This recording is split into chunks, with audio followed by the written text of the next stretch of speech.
Kenapa deteksi dini risiko tinggi itu sangat penting? Karena kematian ibu hamil saat persalinan dan masa nifas masih banyak terjadi. Permasalahan ini dapat dihindari dengan melakukan pemeriksaan kehamilan yang memadai dengan memberikan screening deteksi dini risiko tinggi kehamilan pada semua ibu hamil yang datang.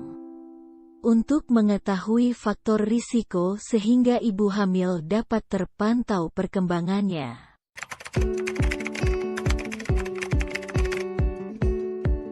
Kehamilan risiko tinggi merupakan kehamilan dengan adanya kondisi yang dapat menambah risiko terjadinya kelainan atau ancaman bahaya pada janin.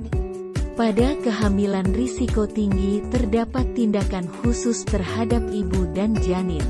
Kesehatan atau bahkan kehidupan ibu dan janin menjadi terancam bahaya akibat adanya gangguan kehamilan.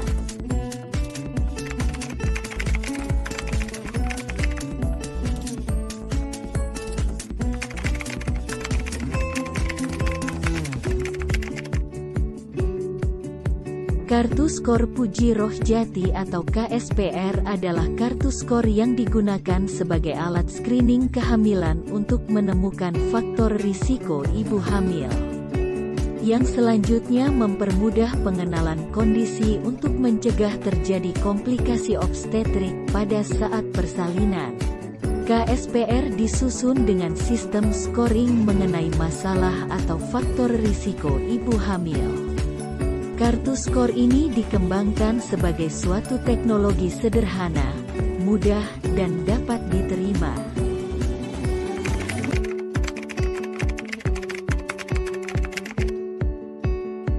Fungsi KSPR adalah sebagai berikut. Melakukan screening deteksi dini ibu hamil risiko tinggi. Memantau kondisi ibu dan janin selama kehamilan. Memberi pedoman penyuluhan untuk persalinan aman berencana. Kelompok skor kehamilan KSPR. 1. Kehamilan risiko rendah atau KRR. 2. Kehamilan risiko tinggi atau KRT. 3. Kehamilan risiko sangat tinggi atau KRST. KSPR atau Kartu Skor Puji Rohjati. Cara pengisian Kartu Skor Puji Rohjati. Pada bagian atas berisikan identitas ibu hamil meliputi nama, umur ibu, alamat, kecamatan atau kabupaten, pendidikan terakhir, pekerjaan, hamil ke, tanggal haid terakhir, tanggal perkiraan persalinan, dan umur kehamilan yang dihitung berdasarkan tanggal haid terakhir. Kemudian di bawahnya ada tabel. Pada tabel ada 3 kelompok faktor risiko.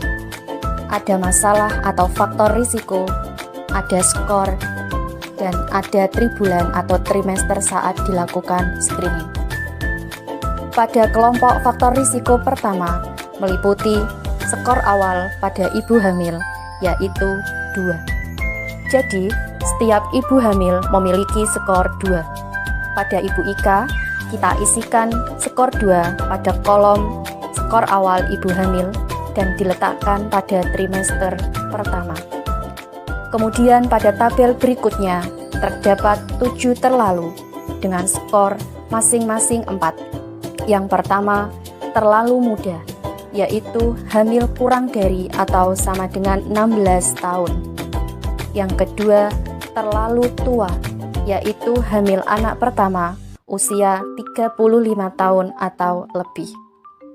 Terlalu lambat hamil, anak pertama, yaitu ibu yang usia perkawinannya sudah 4 tahun atau lebih, namun baru mau hamil atau baru mau dikaruniai anak. Yang ketiga, terlalu lama hamil lagi, yaitu ibu punya anak lagi dengan jarak dengan anak sebelumnya lebih dari sama dengan 10 tahun. Yang keempat, terlalu cepat hamil, yaitu jarak lahirannya kurang dari 2 tahun. Yang kelima, terlalu banyak anak, memiliki anak dengan jumlah 4 atau lebih. Yang keenam, terlalu tua, yaitu ibu hamil pada usia 35 tahun atau lebih. Yang ketujuh, terlalu pendek, yaitu dengan tinggi badan kurang dari atau sama dengan 145 cm. Di sini, Ibu Ika tidak memiliki faktor risiko 7 terlalu. Kemudian ada 3 pernah, yaitu pernah gagal kehamilan, pernah melahirkan dengan tarikan tang atau vakum, uri dirogoh, dan diberi infus atau transfusi. 2 pernah tersebut skornya 4. Untuk pernah operasi sesar, skornya 8. Pada 3 pernah tersebut, Ibu Ika tidak memiliki faktor risiko 3 pernah. Kemudian untuk faktor risiko kedua, yaitu penyakit pada ibu hamil. Apakah ibu mempunyai penyakit kurang darah, malaria, TBC paru, payah jantung, kencing manis, dan penyakit menular seksual? Kemudian apakah ada bengkak pada muka atau tungkai dan tekanan darah tinggi? Kemudian apakah ibu memiliki riwayat hamil kembar 2 atau lebih? Kemudian yang ke-14, apakah ibu memiliki riwayat hamil dengan air ketuban yang berlebihan atau hidramnion? Yang ke-15, apakah ibu memiliki riwayat bayi mati dalam kandungan? Yang ke-16, kehamilan ibu lebih bulan, yaitu usia kehamilan lebih dari 42 minggu. Yang ke-17, ibu hamil yang memiliki letak sungsang. Yang ke-18, ibu hamil yang memiliki letak lintang. Dari poin 11 sampai 16 memiliki skor 4. Dari poin 17 sampai 18 memiliki skor 8. Dari poin 11 sampai 18, Ibu Ika tidak ditemukan faktor risiko tersebut. Kemudian kelompok faktor risiko ketiga, yaitu perdarahan dalam kehamilan ini dan preeklamsia berat atau kejang-kejang yang skornya masing-masing 8. Dari poin 19 dan 20, Ibu Ika tidak memiliki faktor risiko tersebut. Dari screening yang telah dilakukan dari poin 1 sampai 20, kemudian dijumlahkan skor yang dimiliki ibu. Di sini Ibu Ika memiliki skor 2. Kemudian di bawahnya terdapat tabel. Setelah kita deteksi faktor risiko dan kita jumlahkan skornya, kemudian kita lakukan penyuluhan sesuai skor yang telah didapatkan. Ibu hamil dengan jumlah skor 2, termasuk kehamilan kelompok risiko rendah, perawatannya dengan bidan, tidak perlu rujukan, tempat bersalin bisa di rumah bidan dan penolong persalinan bidan. Ibu hamil dengan jumlah skor 6-10 termasuk kelompok kehamilan risiko tinggi. Perawatannya bisa dengan bidan atau dokter. Rujukan bisa dilakukan di praktek klinik bidan. Persalinannya bisa di puskesmas atau rumah sakit dan penolong oleh bidan atau dokter. Untuk ibu hamil dengan jumlah skor lebih dari 12 termasuk kelompok kehamilan risiko sangat tinggi. Perawatannya harus dengan dokter rujukan, harus dilakukan di rumah sakit. Tempat persalinan harus di rumah sakit dengan penolong oleh dokter.